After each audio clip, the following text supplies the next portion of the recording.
What's up? Back again, video games. Let's talk first person shooter. Okay, using the PMD projector momentary display. Or video game, I guess we just call it, use it to our, when you play a video game. First person shooter means you transition onto your player's polygon on that world, just like you would say a Call of Duty or any of those ones, any of those games like that, first person shooters.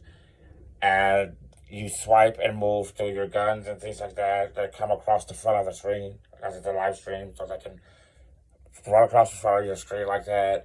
You move around, you can move around freely because once you leave from the live stream number, and gets put onto the polygon, then you become part of the video game. So you move using the handset. So you use the handset to move your player around, and you swipe left or right to find the guns, and you tap to shoot. Like you just tap your screen. So that's how you play it. That's how you play it, and the guns will pop up in front of you, or the animation does with your hands, and it looks just like like a live stream. So, but a live stream is not looking at your face.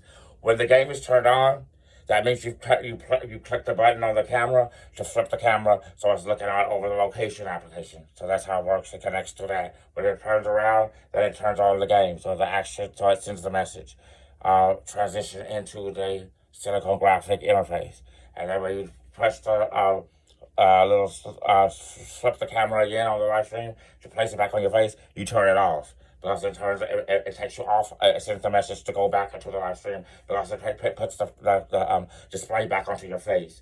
So you gotta, when you throw the display, that's when we swap it and put it back like that. So when you play the games on there, you go all there until the game is over with, and then you come back. So any of the games that you play, but once you're on the polygon, once you're assigned that number, your number is assigned to that polygon on that game field, and that game field, the game field is the little Google Maps, like Polygon, little interface, like when you go on there, you can make it a satellite view or whatever.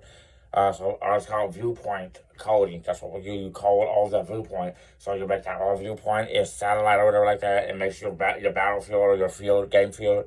And then when you place on the little users on the artificial location that you created inside the PMG display, inside the go inside there, and then that's where you are. Your little avatar is there, but you see it through your when you hold up your display and look through the like say if we were to have a YouTube arcade or location, and you go and we hold up over the location, you see what it is on there. You can see it. It reveals it to you what's at that location for you to see through the PMG display. So like through the video game.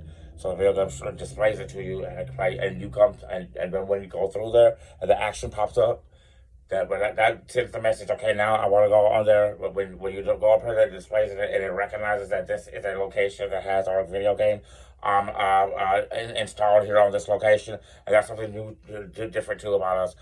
You'll install the game through the app Maps. So you install our games through the maps at the YouTube. It's just a display.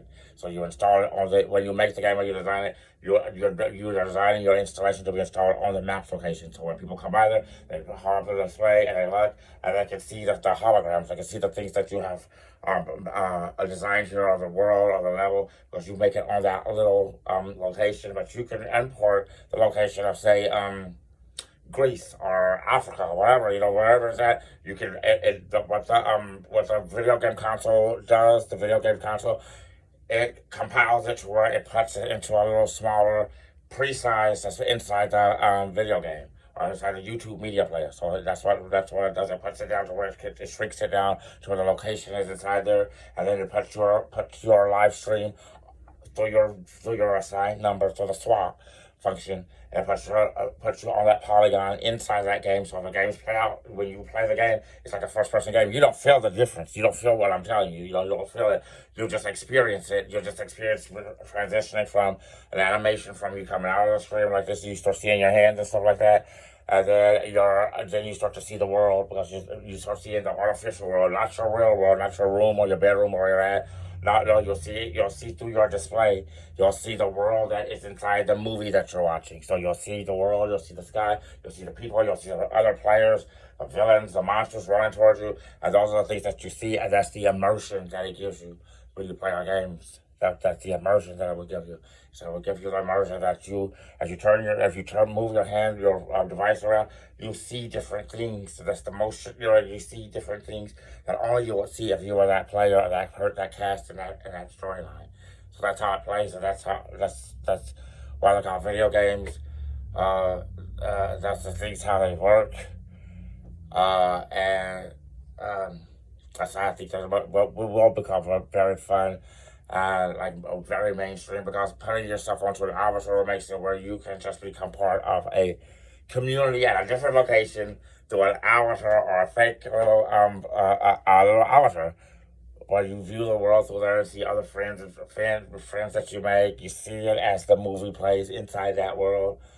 Um, and it's free roaming. So when you go on through this, once we're connected to Unreal and to our, we're connected to this world or this location, once we install on that location, once you install the video game development kit on there, onto that map location, you can place the objects on there. So that's when you can make the whole massive online game. So whatever you want. You want to be a fighting game or a shooting game?